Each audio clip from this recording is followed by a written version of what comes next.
174 de Monsieur Guillaume Chevrollier à la ministre des Solidarités et de la Santé. La parole est à Monsieur Chevrollier, auteur de la question. Merci Madame la Présidente, Madame la Ministre, mes chers collègues.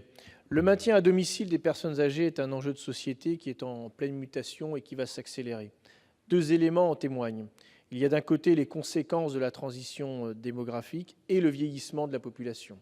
On estime qu'en 2030, il y aura près de 1,6 million de personnes dépendantes. Il y a de l'autre la volonté tout à fait légitime et compréhensible des personnes dépendantes qui souhaitent vivre le plus longtemps possible chez eux.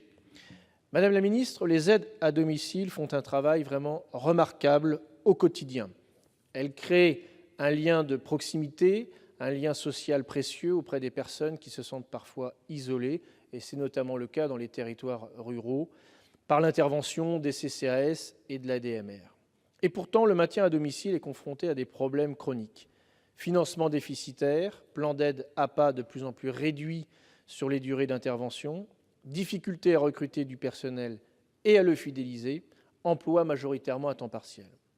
Je rappelle aussi que le salaire moyen n'est pas suffisamment attractif, même après des années d'ancienneté. Les ADMR de mon département de la Mayenne, ainsi que le CCAS de la ville de Mayenne, m'ont fait part de pistes de réflexion sur le plan national, comme par exemple la rénovation du mode de financement des services d'aide à domicile, la meilleure reconnaissance des diplômes dans la rémunération, la revalorisation du montant de l'indemnité kilométrique, et j'insiste particulièrement sur ce point.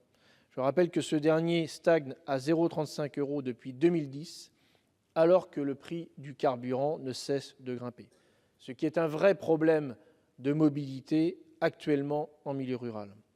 Madame la ministre, selon vous, comment revaloriser le statut des aides à domicile? Comment améliorer leurs conditions de travail? Quelle politique publique viable comptez-vous mettre en place? Prendre soin des professionnels du maintien à domicile, du service à la personne d'une façon générale et des aidants, c'est bien évidemment par ricochet prendre soin des personnes dont ils ont la charge, à savoir les personnes dépendantes. Cet enjeu nous invite à nous poser la question de la place que nous donnons aux plus fragiles dans notre société. La parole est à Madame Christelle Lubos, secrétaire d'État auprès de la ministre des Solidarités et de la Santé. Merci Madame la Présidente, Mesdames et Messieurs les sénateurs, Monsieur le sénateur Guillaume Chevrollier. Je vous remercie pour votre question qui me donne l'occasion de présenter la concertation Grand Âge et Autonomie que le gouvernement a lancée le 1er octobre et dont un des axes est justement le maintien à domicile. Rester à domicile est le souhait de la majorité des personnes âgées ou handicapées qui y parviennent souvent grâce au soutien de leurs aidants naturels ou professionnels. Aujourd'hui, ce sont 760 000 personnes âgées qui bénéficient d'un service d'aide à domicile et d'accompagnement à domicile. La concertation doit permettre de définir les modalités de financement des prises en charge à domicile comme en établissement afin d'en garantir l'accessibilité pour toutes les familles.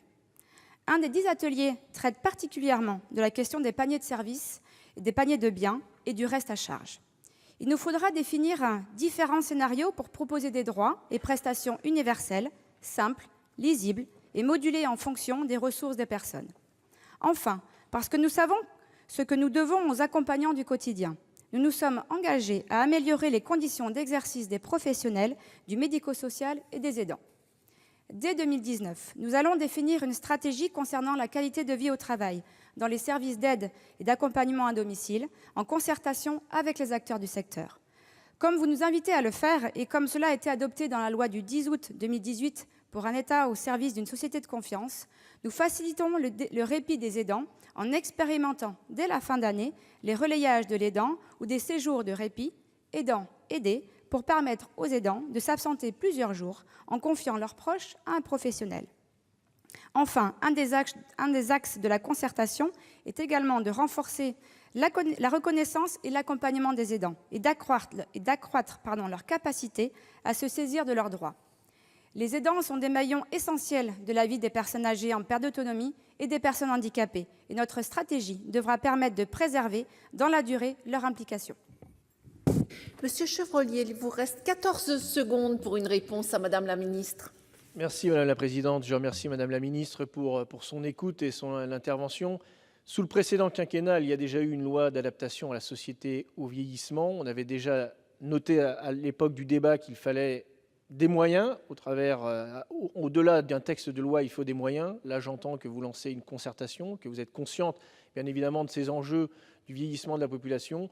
Le Parlement et le Sénat en particulier sera vigilant sur les moyens que vous voudrez bien mettre à la disposition des personnes qui aident les personnes Il faut dépendantes conclure. et les aidants dans nos territoires. Merci. L'ordre du jour appelle la question orale numéro 412 de